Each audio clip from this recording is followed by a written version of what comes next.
बात होगी हौसले की, नई संभावनाओं की, विकास के यज्ञ की, मां भारती की सेवा की और न्यू इंडिया के सपने की। ये सपने बहुत हद तक जुड़े हुए हैं $5 ट्रिलियन इकोनॉमी के लक्ष्य से। भारतीय अर्थव्यवस्था संकट में है और ये संकट अभी टलने वाला नहीं है। जाने माने अर्थशास्त्रियों ने ऐसे संकेत दे दिए हैं। पूर्व पीएम मनमोहन सिंह, पूर्व आरबीआई गवर्नर रघुराम राजन और नोबेल विजेता अर्थशास्त्री अभिजीत बनर्जी तक भारतीय अर्थव्यवस्था पर चिंता जता चुके हैं। अभिजीत बनर्जी ने हाल ही में कहा कि भारतीय अर्थव्यवस्था डगमगाती स्थिति में है, जो जल्द पटरी पर आती नजर नहीं आती। The economy is doing very badly, in my view. One of the numbers that just came out is the National Sample Survey, which comes out every 1.5 years or so, and it gives you the average consumption in urban and rural areas in India. And the fact that we see in that is that between 2014-15 and 2017-18, that number has slightly gone down. हालांकि भारत के साथ ही पूरा विश्व मंदी के दौर से गुजर रहा है, लेकिन भारत में मौजूदा मंदी के लिए केंद्र सरकार की नीतियां और कमजोर लिक्विडिटी को माना जा रहा है। आर्थिक विशेषज्ञों के मुताबिक 3 साल के बाद भी नोटबंदी का नकारात्मक प्रभाव अभी कम नहीं हुआ है। उनका मानना है कि देश के सभी ट्रेड बाजार मंदी की चपेट में हैं। अर्थशास्त्रियों का मानना है कि व्यापारी और उपभोक्ता नोटबंदी, जीएसटी के बाद बाजार में व्याप्त आर्थिक अनिश्चितता से भयभीत है। सरकार की नीतियों से भयभीत व्यापारी लिक्विडिटी को बाहर नहीं आने दे रहे। भारत में एकाएक लोगों की परचेसिंग पावर घट रही है। इसके चलते उद्योगों का पहिया थम रहा है। कंपनियों ने लागत घटाने के लिए छंटनी का सहारा लेना शुरू कर दिया है। बहुत सरल सी बात है, मैं आपको बता देता हूं। अगर आप हिंदुस्तान की अर्थव्यवस्था को तेजी से आगे ले जाना चाहते हो, एक ही रास्ता है। हिंदुस्तान के गरीब लोगों के जेब में, चाहे वो किसान हो, चाहे वो मजदूर हो, चाहे वो बेरोजगार युवा हो, उसके जेब में आपको पैसा डालना ही पड़ेगा। देश में आर्थिक ग्रोथ तिमाही दर तिमाही सुस्त पड़ती नजर आ रही है। ऑटो इंडस्ट्री में लगातार 9 महीने से बिक्री में गिरावट दर्ज हो रही है। जुलाई में कार और बाइक की बिक्री में 31% की गिरावट आई है। इसके चलते ऑटो सेक्टर से जुड़े 3.5 लाख से ज्यादा कर्मचारियों की नौकरी चली गई। इतना ही नहीं, करीब 10 लाख लोगों की नौकरियां खतरे में हैं। खेती के बाद सबसे ज्यादा लोगों को रोजगार देने वाले कपड़ा उद्योग की भी हालत खराब है। Signals that we are in the midst of a prolonged slowdown. India has the potential to grow at a much faster rate, but all-round mismanagement by the Modi government has resulted in this slowdown. आजादी के बाद से भारत को प्रमुख रूप से 2 बार आर्थिक मंदी से झटका लगा है। ये साल थे साल 1991 और साल 2008। 1991 में आई आर्थिक मंदी के पीछे आंतरिक कारण थे, लेकिन 2008 में वैश्विक मंदी के चलते भारत की अर्थव्यवस्था पर आंच आई थी। इस बार भारतीय अर्थव्यवस्था के पीछे आर्थिक अनिश्चितता का माहौल है और वैश्विक मंदी दोनों को माना जा रहा है। इसके लिए केंद्रीय वित्त मंत्रालय द्वारा कई घोषणाएं और नवाचार किए गए। स्टार्टअप एंजल टैक्स को खत्म करने के साथ ही कॉर्पोरेट इनकम टैक्स में छूट, बैंकों के विलय, सीएसआर के लिए बने दंडनीय कानून को हटाने का फैसला लिया।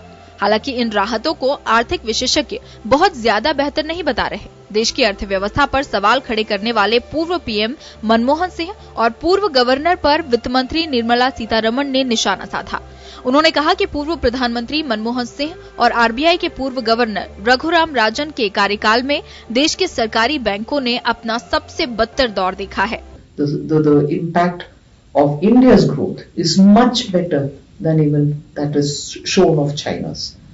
I'm not doing the comparison. The figures which have been given by them, the charts which have been given them, I'll share it with you. भारतीय बाजारों को इंतजार है कि उनकी रौनक लौटेगी, लेकिन बाजार की अर्थव्यवस्था का गणित इस बार चारों खाने चित है।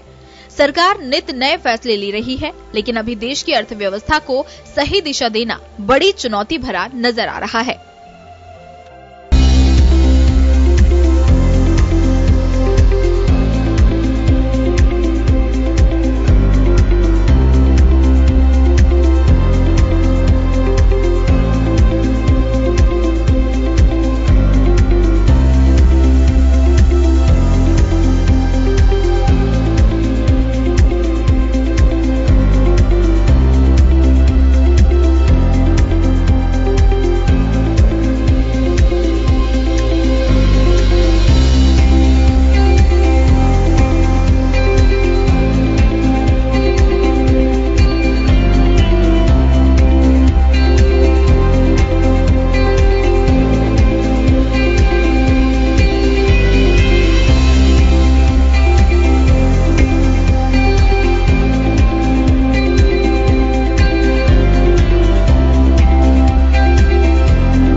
हूं योगेंद्र, आप देख रहे हैं खास खबर। खास खबर में हम बात करेंगे भारत की अर्थव्यवस्था की। अर्थव्यवस्था एक बड़ा मुद्दा रहा हमेशा से, बात आज की नहीं है। कभी भी आप देख लीजिए, राजनीतिक दलों के लिए एक चुनावी मुद्दा हो या फिर सियासी मुद्दा हो या जनता की चर्चा का विषय रहो, अर्थव्यवस्था हमेशा रही है। अगर बदहाल स्थिति है तो भी है और खुशहाल है तो भी है। लोग चर्चा करते हैं कि मेरे पास में ऑप्शंस बहुत है खरीदारी के, अपने शौक पूरा करने के, लेकिन बदहाली होती है तो ताका जाके भी चलती है कि मजा नहीं आ रहा। ये एक बड़ा मुद्दा है हम सामाजिक परिप्रेक्ष्य में अगर इसको समझें तो। लेकिन आज हमारे साथ हमारे मेहमान जुटे हुए हैं जो चर्चा करेंगे। और अर्थव्यवस्था को लेकर पिछले अगर बात करें 1 महीने से तो काफी चर्चाएं हैं। कोई किसी को दोषी ठहरा रहा है, कोई किसी को दोषी ठहरा रहा है, लेकिन इस हालात से निपटेंगे कैसे, ये कोई सोल्यूशन नहीं बता रहा।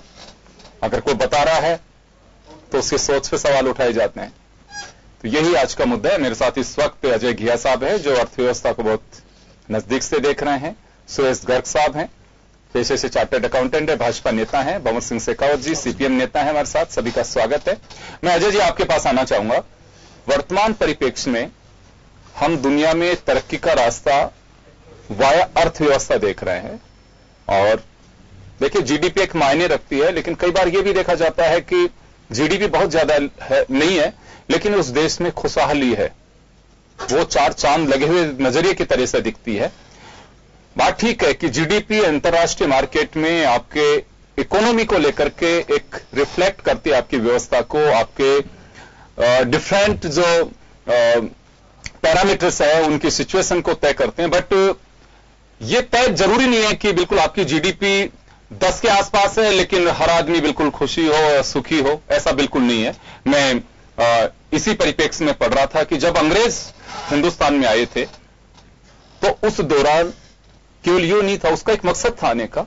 उस वक्त दुनिया की अर्थव्यवस्था में ना तो उस समय समाचार पत्र थे, ना आपका सोशल मीडिया था, ना आपका गूगल मैप था, लेकिन खोज करके आए और सोन चिड़िया जो नाम पड़ा वो महज संयोग नहीं था, वास्तव में स्थितियां ऐसी ही थी। और व्यापार करने के लिए यहां पे लोग पहुंचते थे। दुनिया के नजरिए में, दुनिया के पैरामीटर में जो अर्थ को समझते थे, व्यापार को समझते थे, हिंदुस्तान उनकी जुबान पे जरूर होता था। और यही वजह थी कि अंग्रेज पुर्तगाली हमारे यहां पे आए या आक्रांता भी जितने, चाहे वो मुगल हों या फिर दूसरे लोग हों, एक बड़ी वजह है कि हिंदुस्तान हमेशा संपन्न रहा। लेकिन आज हमारी स्थितियां ये हो रही है कि हमारे अर्थव्यवस्था पे आधुनिक काल में, लोकतंत्र में, आजादी के बाद अगर हमारा बहस का मुद्दा है तो मुझे लगता है कि हमने लोकतंत्र में हमारी अर्थव्यवस्था को हम संभाल ही नहीं पाए। जी, आपसे जानना चाहूंगा कि वर्तमान परिप्रेक्ष्य में क्यों ऐसे हालात हैं हमारे यहां। देखिए क्या है कि अर्थव्यवस्था एक ऐसी बिंदु है जिस पर जितना डिस्कशन करें सबका अलग अलग मीनिंग निकलता है। जी, किसी के लिए अर्थव्यवस्था बहुत अच्छी है, किसी के लिए बहुत खराब है। अगर हम वर्तमान परिदृश्य में देखें तो अगर ऑर्गेनाइज सेक्टर है उसके लिए अर्थव्यवस्था बहुत अच्छी चल रही है। 1-2 सेक्टर जैसे ऑटो सेक्टर या आप एफएमसीजी सेक्टर को छोड़ दें, उनके अलावा अगर आप देखेंगे कंपनीज की ग्रोथ रेट बढ़ती जा रही है। बैंकिंग सेक्टर में आप देखेंगे कि आप बैंक घोटालों की बात करते हैं या लोन्स की कमी की बात करते हैं, लेकिन अगर बैंक के रिजल्ट्स को देखेंगे, चाहे क्वार्टरली देखें चाहे हाफ ईयरली रिजल्ट देखें, उनमें उनका प्रॉफिट मार्जिन बढ़ता जा रहा है।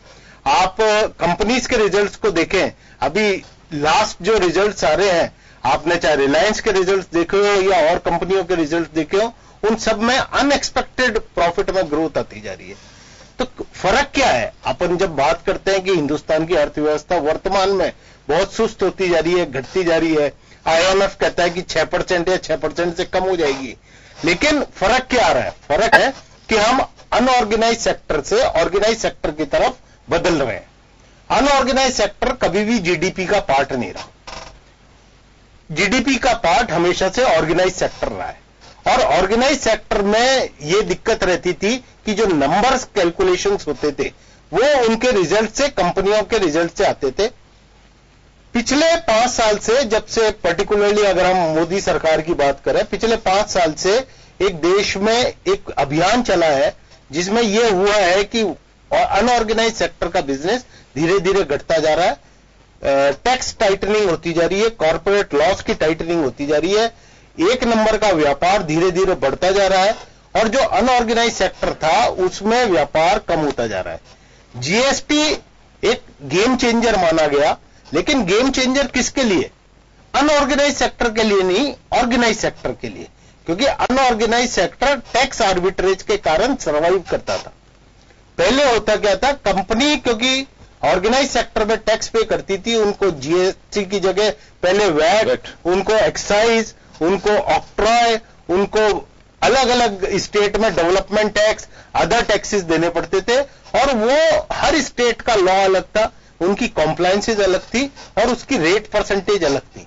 उस वजह से वो कंपीट नहीं कर पाते थे और अनऑर्गेनाइज सेक्टर या जिसे हम स्मॉल और मीडियम स्केल सेक्टर कहते हैं वो सर्वाइव कर रहा था और हर आदमी बिजनेस कर रहा था। भारत की अगर अपन बात करते हैं तो भारत में व्यापार उनकी नेचर में है। आदमी जो है वो, आप अगर हम देखते हैं, आप यूरोप की बात करते हैं या अमेरिका की बात करते हैं तो वहां पर और इंडिया में फर्क क्या है? इंडिया में हर आदमी के घर के नीचे दुकान है। इंडिया में अगर नौकरी नहीं मिलती, क्योंकि नौकरी हमारे यहां बड़ी लिमिटेड है, तो नौकरी नहीं मिलती तो हर आदमी एक छोटा सा बिजनेस, सर्विस सेक्टर का बिजनेस या दुकान खोल के अपना जीवन यापन करता है। ये सारी चीजें जीएसटी आने के बाद इसमें एक रेवोल्यूशन आई है, इसमें एक चेंज आया है और अनऑर्गेनाइज सेक्टर को ऑर्गेनाइज सेक्टर से बड़ा कंपटीशन का सामना करना पड़ा।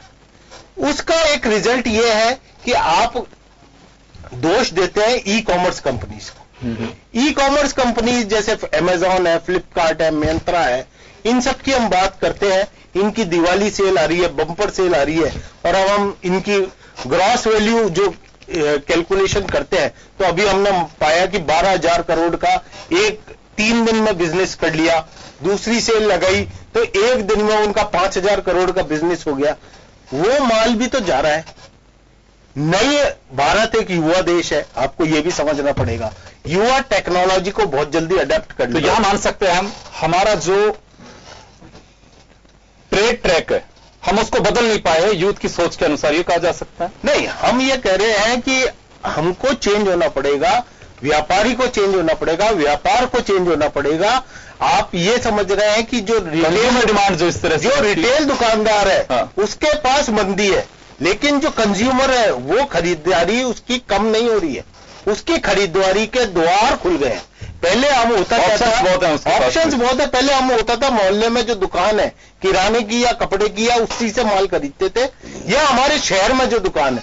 मैं जयपुर का वासी हूं, मैं जयपुर का जो बढ़िया से बढ़िया शोरूम या बढ़िया से बढ़िया बाजार होता था वहां से शॉपिंग करता था। आज मेरे लिए पूरा इंडिया एक बाजार हो चुका है, मैं कहीं से भी माल खरीद सकता हूं। मैं वापस आपके पास में लौटूंगा, मैं सुरेश गर्ग साहब के पास में जाना चाहूंगा। सुरेश जी,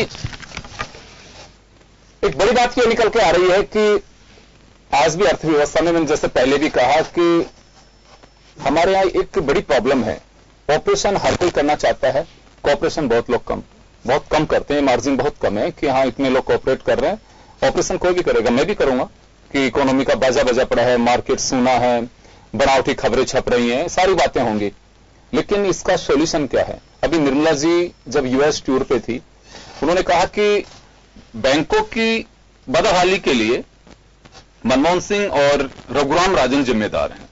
इसका कोई लॉजिक है? नहीं, बिल्कुल सही बात है। हाँ, कैसे आप अगर आप देखेंगे 2014 के पहले अगर कोई एडवांसेज होता था तो वो बिल्कुल वाइबल नहीं होता था, उसको भी लोन दिया जाता था। आपने देखा होगा कि मैं बैंकों से भी डील करता हूं तो बैंक के चेयरमैन या बैंक का एमडी या जीएम ये बोलता है कि जब से मोदी गवर्नमेंट आई है हमारे पास में सेंट्रल गवर्नमेंट से कभी भी फोन नहीं आया कि फलाने आदमी को फंडिंग करनी। पहले होता क्या था कि 2014 से पहले ये होता था कि कंपनी एग्जिट है या नहीं है, लेकिन उस पर्टिकुलर आदमी को फंडिंग करनी है तो वो होनी है। तो इस वजह से 2014 के पहले जितने भी लोन दिए उसमें मैक्सिमम लोग एनपीए हुए और उन एनपीए होने की वजह से ये जो देश में जो क्राइसिस आ रही है और एनपीए बढ़े हैं वो उसी का रीजन है। मेरा एक छोटा सा सवाल है सर आपसे। हाँ जी। पता नहीं कि और लोग पूछ पाते हैं कि नहीं पूछ पाते। आपने एक बात कही कि बैंकर से कहते हैं कि हमारे पास कभी कोई गवर्नमेंट ऑफ इंडिया से फोन नहीं आता। छोटे समय आपको फ्लैशबैक में लेके जाना चाहूंगा। याद करिएगा कि फरवरी 2015 एसबीआई ने 3,000 करोड़ का माइनिंग लोन दिया मिस्टर अडानी को। फाइल थी उनकी 2012 दिसंबर से। लोन पास नहीं हो पा रहा था उनका। अचानक ऐसा क्या आया था कि फरवरी 15 में उनको 3000 करोड़ रुपए ऑस्ट्रेलिया माइनिंग के लिए ऑस्ट्रेलिया ने मना कर दिया था कि हम नहीं देंगे अडानी को लोन। तो ये देखिए, मैं कह रहा हूं कि ये बिल्कुल आप इस पे दावा मत करिए कि बिल्कुल गवर्नमेंट ऑफ इंडिया चेयरमैन को साथ ले गए मोदी जी। मैं ये कह रहा हूं एसबीआई के चेयरमैन को साथ में ले गए थे, वहीं लोन सैंक्शन का 2014 के ऑस्ट्रेलिया में 2014 के बाद में जितने भी लोन दिए उनमें एनपीए के रेशियो देख लीजिए, और 2014 के पहले के जो लोन दिए उनके एनपीए के रेशियो देख लीजिए। आपको देखेंगे कि 2014 के पहले जितने भी लोन दिए उनमें मैक्सिमम लोन एनपीए है, क्योंकि उनकी वायबिलिटी नहीं है, उनके पास सिक्योरिटी का अभाव है, और उनका जो एनालिसिस किया हुआ है वो एनालिसिस इतना प्रॉपर टेंशन नहीं है कि वो एनपीए हुए। और आज मैं आपकी बात से बिल्कुल सहमत हूं, मैं सहमत हूं आपकी बात से, मैं आपकी बात से सहमत हूं, मैं खारिज नहीं कर रहा। मैं तो एक बात जानना चाहता हूं कि पब्लिक हमारी, इसका इंफ्रास्ट्रक्चर, यहाँ का सिस्टम, सब कुछ स्थायी है। सरकार, गवर्नमेंट ऑफ इंडिया जो लिखा हुआ है 3 वर्ड्स का, वो भी स्थायी है। चेहरे बदलते हैं हमारे यहां पे, तो 5 साल बाद में कौन आएगा, कौन बैठेगा, कल का भी पता नहीं है अभी किसी को कि कल कौन प्रधानमंत्री होगा, कल नहीं होगा, क्योंकि आज प्रेजेंट में हम जी रहे हैं। अगर कोई भी व्यक्ति, अगर किसी ने बैंक किसको दिया, बैंक हमारी ब्यूरोक्रेसी, हमारे बैंकर्स ये सोच के देते होंगे पैसा कि किसी, आज मैं अगर कोई गाड़ी लेता हूं, मेरी स्थिति देख करके गाड़ी पे लोन तभी मुझे मिलता है, ऐसे ही बड़े लोन भी कॉर्पोरेट सेक्टर में तभी मिलते हैं। तो केवल हम ये दोषी क्यों ठहरा रहे हैं किसी को कि उनकी वजह से ऐसा हुआ था, हमारी वजह से ऐसा नहीं। सुनो सर, दूसरी बात, अगर ऐसा डाउट है, पूर्ववर्ती सरकार के प्रेशर्स ने, अगर बैंकर्स ने लोन दिया किसी भी वजह से, चाहे वो विजय माल्या हो या मिस्टर नीरव मोदी हो, जो भी हो, XYZ, अगर उनको किसी प्रेशर में दिया, इसका मतलब वो देश के साथ गद्दारी कर रहे हैं वो लोग, जो अपनी जेहन में इस बात को दबा के बैठे हैं कि हमने इस प्रेशर में लोन दिया था और यह व्यक्ति लोन नहीं चुका सकता, उसको भरने कैसे दिया, उसके खिलाफ तो कार्रवाई होनी चाहिए थी तुरंत। तो मैं यही तो कह रहा हूं ना, नीरव मोदी जी, आज नीरव मोदी है, नीरव मोदी को आज लंदन की कोर्ट ने जमानत नहीं मिल रही है। मेहुल चौकसी है, वो किसी कंट्री में जाके बैठ रहा है, उसका राष्ट्रपति बोल रहा है कि नहीं जी ये गलत, यहाँ की नागरिकता लिए, हम इसको इंडिया वापस करेंगे। तो ये मोदी जी का विजन है, मोदी जी का विश्व के अंदर एक परचम है कि वो उनकी वजह से वो लोग वहां से, आज विजय माल्या कह रहे हैं कि सब मैं वापस पैसा चुकाने को तैयार हूं।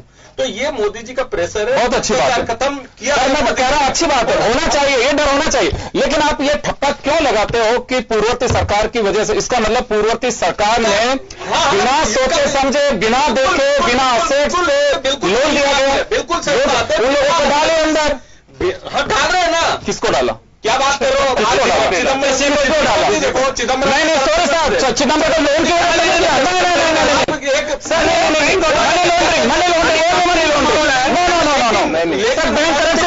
बैंक करप्सी के अंदर जो भी है, जिन्होंने भी बिल्कुल डिफॉल्ट किए उनको गिरफ्तार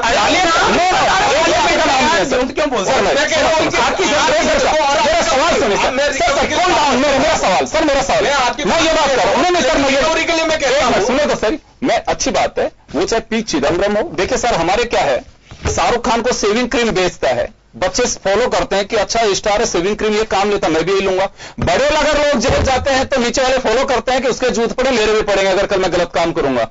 समझिए, वो एडवर्टाइजमेंट समझिए एक तरह से करप्शन के खिलाफ।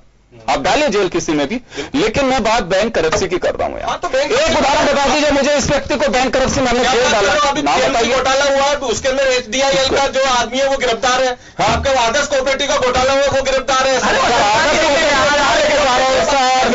फाइनेंस घोटाले तो है, फाइनेंशियल क्राइम। मैं एक निवेदन करता हूं, फाइनेंशियल क्राइम है सर, ये बड़ा दुर्भाग्य है देश का। और हमारा एक बात सुने सही साहब, इस देश का बहुत बड़ा दुर्भाग्य है, आप 2 लोग मेरे साथ बैठे, ये मेरा सौभाग्य, जो कोऑपरेटिव सेक्टर और बैंकों में फ्रॉड कैसे हो रहे, जिसको बहुत अच्छे से समझते हो आप लोग। ये दुर्भाग्य इस देश का है। आप कह रहे हैं कोऑपरेटिव में फलाने मोदी को, सर सुनिए कि नवजीवन में हमने बंद कर दिया, आदर्श में हमने बंद कर दिया, और किसी सरकार ने किया है। सर सुनिए, नहीं किसी ने भी किया नहीं, गवर्नमेंट ऑफ इंडिया ने भी उनके खिलाफ जो नीरव मोदी पे सेक्शन लगे, वीरेंद्र मोदी पे भी लगे हैं, अच्छी बात है।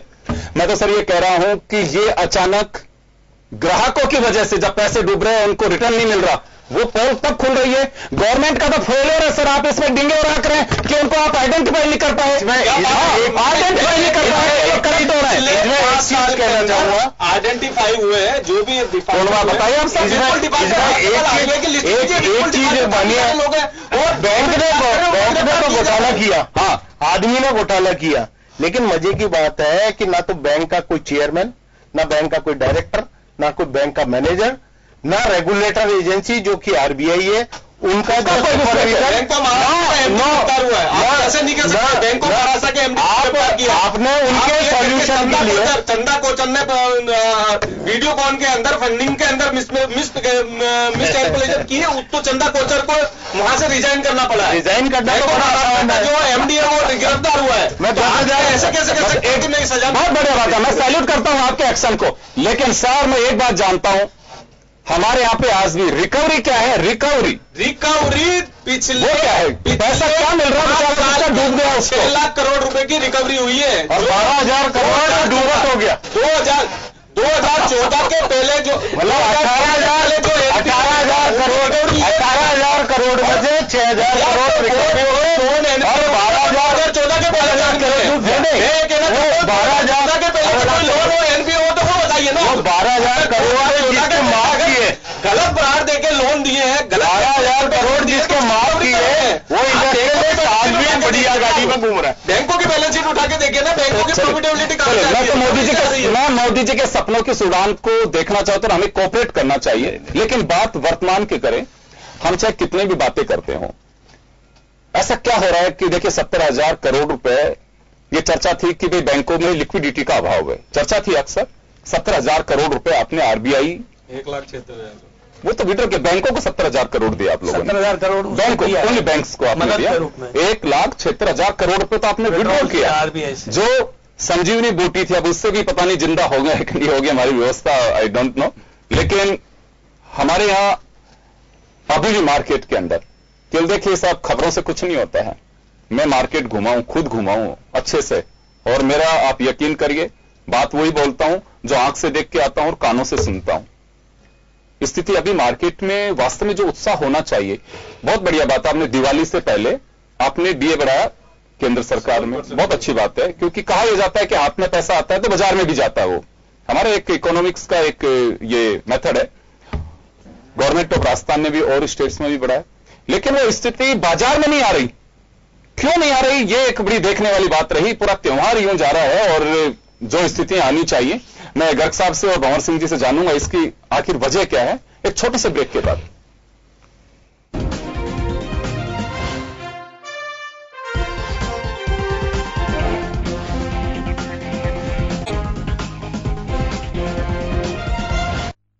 एक बार फिर आपका स्वागत है। आप देख रहे हैं खास खबर, बात कर रहे हैं हम अर्थव्यवस्था को लेकर। त्योहारी सीजन, अर्थव्यवस्था, यह कहा जाता है कि अर्थव्यवस्था आज भी 90% देशों के अंदर थोड़ी सी ढुलमुल हो रही है। वजह हो सकता है अंतर्राष्ट्रीय परिदृश्य इसमें रहो, जिससे भारत भी अछूता नहीं है, लेकिन हर जगह एक व्यापारी को उम्मीद होती है कि मेरा ये टाइम इतने % अगर सेल होगी, मेरा इतना रिटर्न होगा तो मैं एक साल निकाल सकता हूं।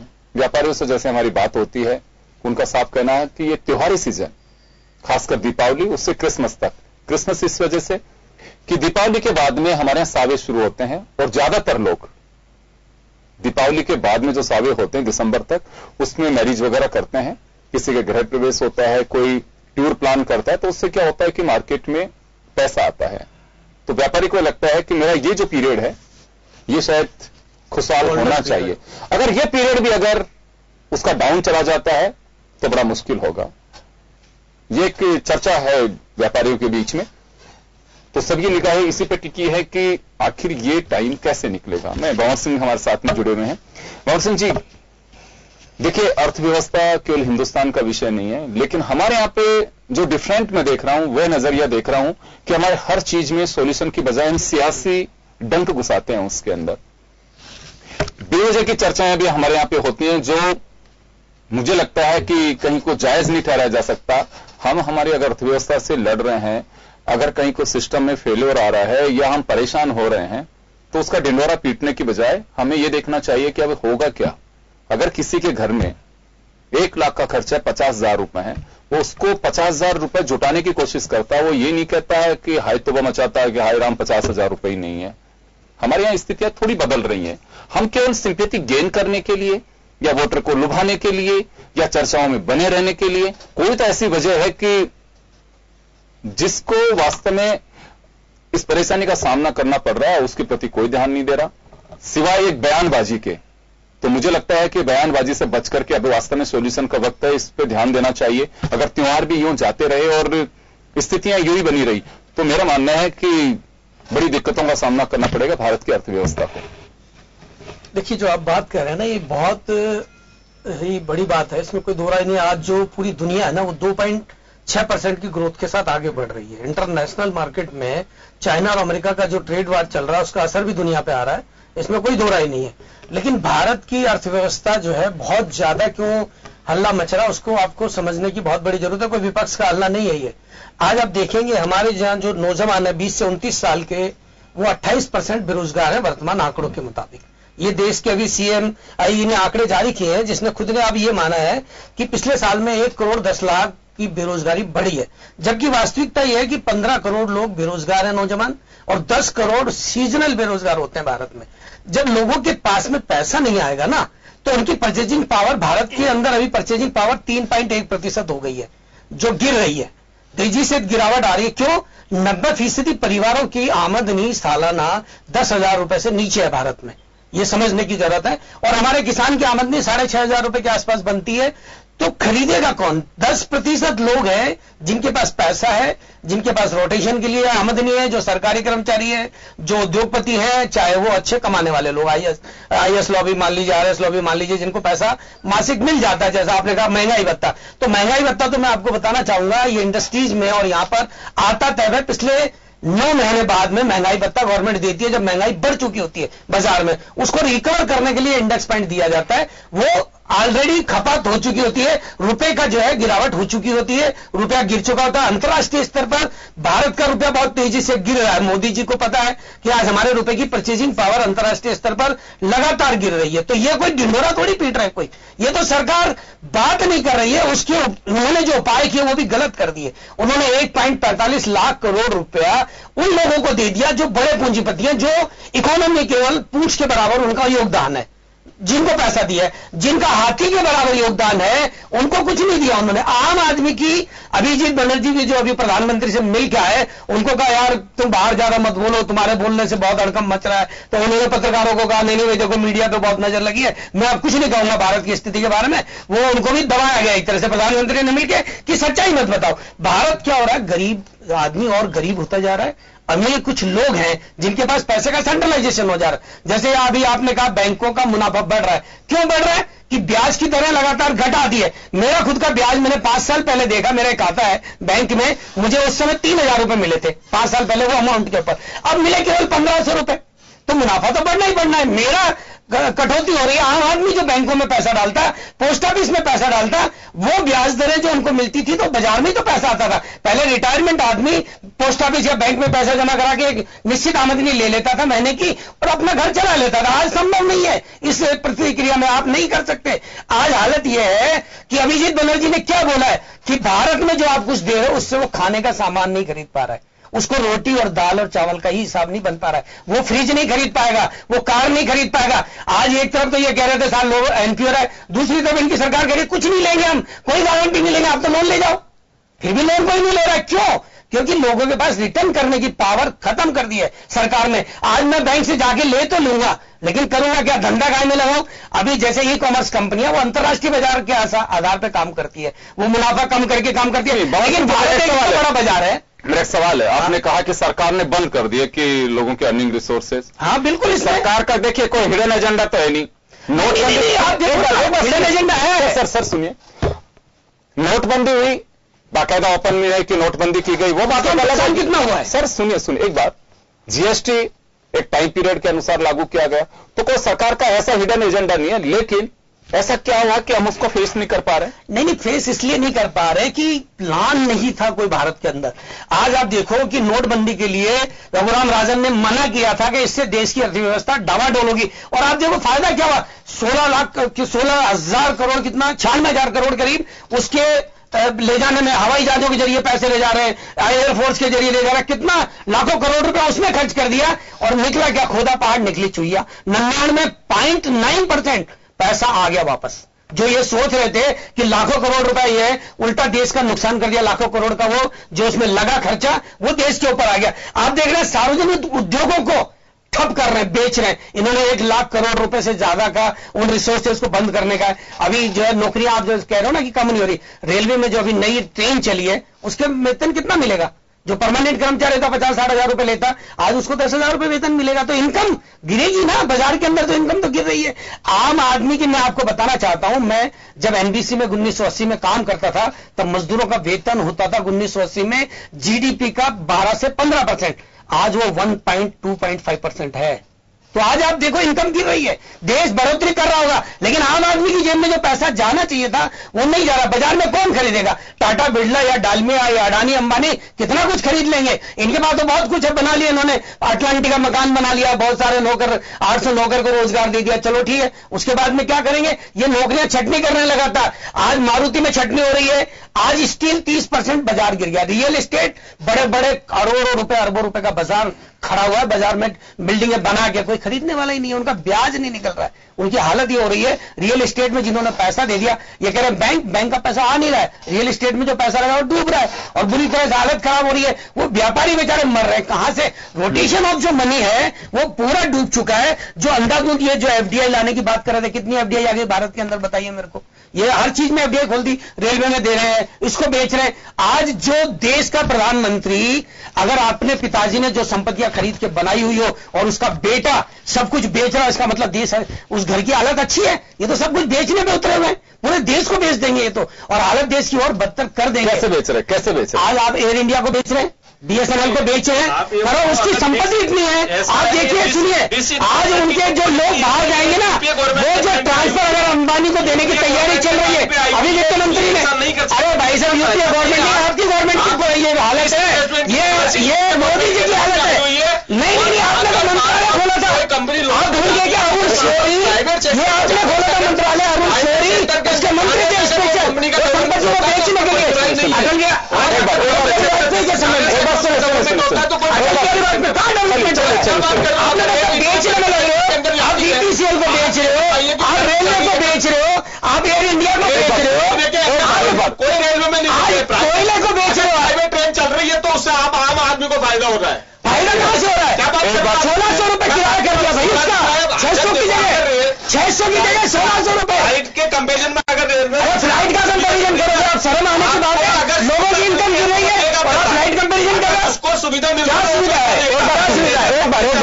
क्या सुविधा है? सुनिए, कोई सुविधा नहीं।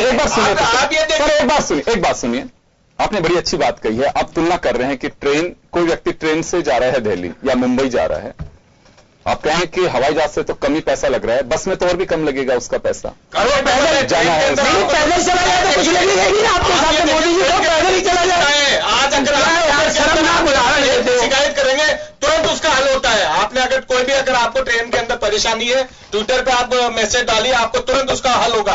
पहले कुछ नहीं, सारी ट्रेनों को लेट कर रहे हो, तेजस के चक्कर में सारी ट्रेनें लेट हो रही है और ट्रेनों को रोका जा रहा है। मूल मुद्दे पे आएंगे, अपने को छोड़ो, उसको तो कोई देखिए बहुत सारे विषय हैं जिसमें चलेंगे। मैं लेकिन आपके पास में आना चाहूंगा।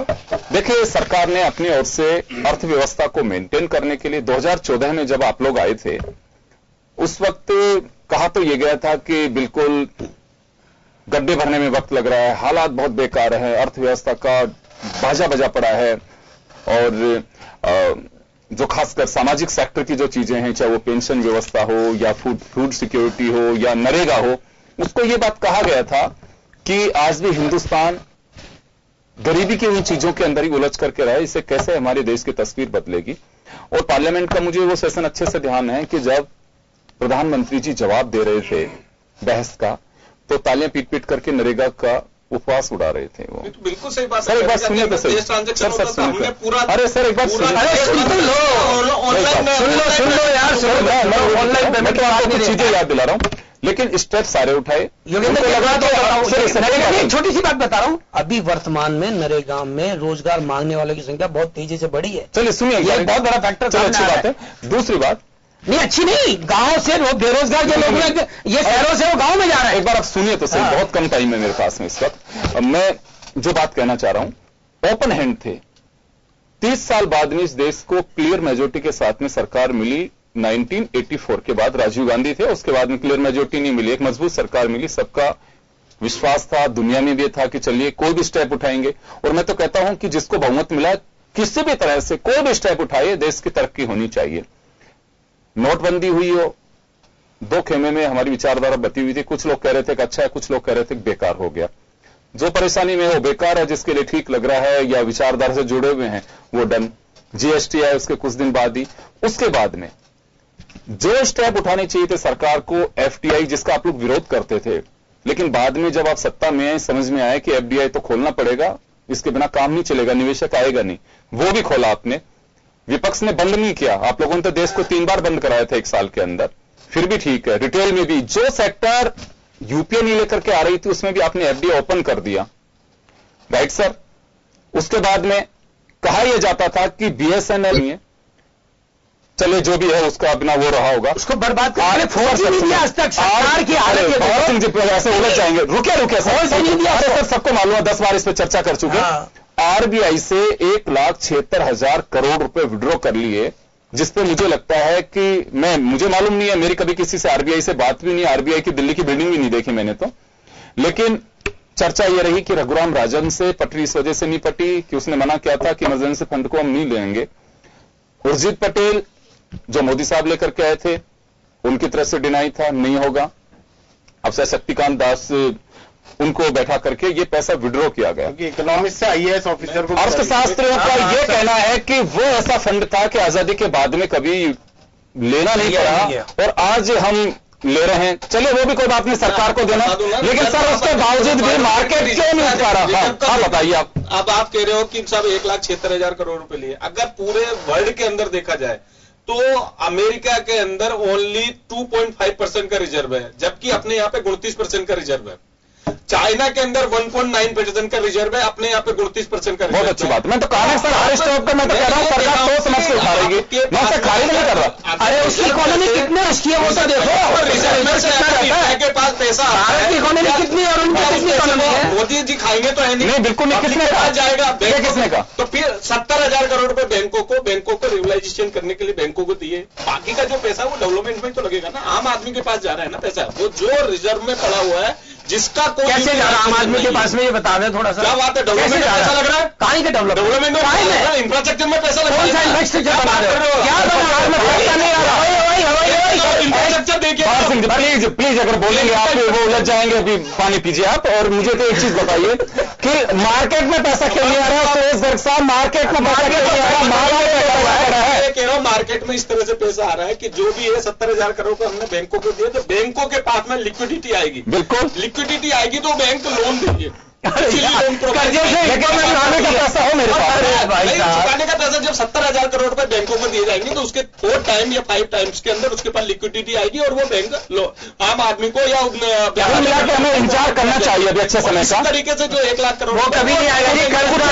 रेलवे के अंदर ये कहा जा सकता है इसका इफेक्ट आने में थोड़ा वक्त लग सकता है अभी। तो लगता ही है हर चीज के लिए, लेकिन हमें आप देखो विचार करना पड़ेगा। नहीं है अभी देखो इन्फोसिस एक दिन में 46,000 करोड़ डूब गया, एक दिन में कोई इंटेंशन खराब, इन्फोसिस डूब गई। आप देखो कल इनके राज में कोई भ्रष्टाचार को आरोप नहीं लगा सकते, बिल्कुल नहीं है। क्यों नहीं है? राफेल में खुद भ्रष्टाचार करा है। क्या बात कर रहे हो? जनता ने भ्रष्टाचार कितना बड़ा ज्यादा बड़ा आपने उसका जवाब भ्रष्टाचार कितना बड़ा है? राहुल देश में भ्रष्टाचार पहले से बड़ा है, ये भी ध्यान में रखो। राफेल के भ्रष्टाचार बहुत बड़ा देश में, जनता ने हमें सीट ले। अजय जी बैठे एक बार जरा इनसे बात भ्रष्टाचार को देख लो कितना बड़ा है। सर सुनिए, मैं अजय जी एक बात जानना चाहता हूं आपसे। तमाम चीजें हैं, मोदी सरकार और ताकत के साथ में 2019 में आई, 5 साल पूरे करने के बाद में। अभी सुरेश गर्ग साहब जवाब दे रहे थे भंवर सिंह जी को, और ये केवल भंवर सिंह शेखावत को जवाब नहीं है, तमाम उन विरोधियों को भी जवाब है कि हम 282 से 303 पे पहुंचे, देश हमारे साथ में, हमने जो स्टेप उठाया वो बिल्कुल उसका स्वागत किया है। रिजल्ट तो यही बताते हैं। लेकिन दो बातें, अर्थव्यवस्था और राष्ट्रवाद, यहां पे एक बड़ा बहस का विषय है। दोनों में आप किस तरह से देखते हैं इसमें? क्योंकि अर्थव्यवस्था मेरी पॉकेट, मेरा घर, उससे चलती है। राष्ट्रवाद थोड़ा सा देशभक्ति की ओर, हम देशभक्ति के रस में उसमें डूबते हैं। इन दोनों को वास्तव में मैनेज कैसे करें? आज अगर अर्थव्यवस्था की बात आती है तो उसका जवाब हमारा राष्ट्रवाद होता है। आप कहिए कि नोटबंदी क्यों की गई थी सर, वो मकसद हल नहीं हो पाया, जैसे भंवर सिंह शेखावत सवाल करेंगे, तो सुरेश जी का जवाब था कि पाकिस्तान को मुंह तोड़ जवाब दिया हमने, 370-28, मतलब ये उन्होंने कहा नहीं, लेकिन निर्मला जी सीतारमण का भी जवाब यही होता है। देखिए ये कैसे सेट होगा? इसको आपको समझना पड़ेगा कि हम जो अर्थव्यवस्था की चीजें हैं या डिसीजंस हैं, उनको राष्ट्रवाद से साथ में नहीं जोड़ सकते। आज हमको समझना पड़ेगा मंदी का दौर है, चाहे ग्लोबल मंदी है चाहे हिंदुस्तान में मंदी है, हमको उनको समझना पड़ेगा। लेकिन छोटे लोगों के लिए भी सरकार को सोचना पड़ेगा, और छोटे छोटे इंस्टांसेस, मैं आपको एक छोटा सा इंस्टांस कहता हूं। सरकार कहती है कैश में खर्चा मत करो, कैश रखो मत, सारा पैसा बैंक में रखो। बैंक अगर फेल हो जाता है तो सरकार कहती है हमारी जिम्मेदारी 1 लाख रुपए तक, उससे ऊपर की जिम्मेदारी नहीं। आज सरकार को करना क्या है? आज मेरे को लाइफ इंश्योरेंस खरीदना है तो मैं अगर 10 लाख का खरीदता हूं, अगर मेरे में ताकत है मैं 1 करोड़ का खरीद लेता हूं कि मेरे मरने के बाद मेरे परिवार को सुखी रहे, एक सेटिस्फेक्शन रहे। आज वो सरकार 1 लाख के इंश्योरेंस की जो लिमिट है उसको बढ़ा के 10 लाख रुपए कर दे तो लोगों में बैंकों के प्रति अपना कॉन्फिडेंस वापस आ जाएगा। एक छोटी छोटी सी बातें हैं। आज हम नोटबंदी की बात करते हैं कि पहले काला धन था, नकली नोट थे, ये थे। आज या कल की करंट न्यूज देखें, इस साल जो कैश सीजर हुआ है वो पिछले वर्ष की तुलना में 5 गुना हुआ। लेकिन साथ के साथ आपको ये सरकार को समझना पड़ेगा, अगर आप इसको नंबर्स को देखेंगे, इकोनॉमिक मिस्ट्री को देखेंगे, तो कोई भी चेंज ओवर पेन के साथ आता है। चेंज ओवर इंस्टेंट नहीं होता है।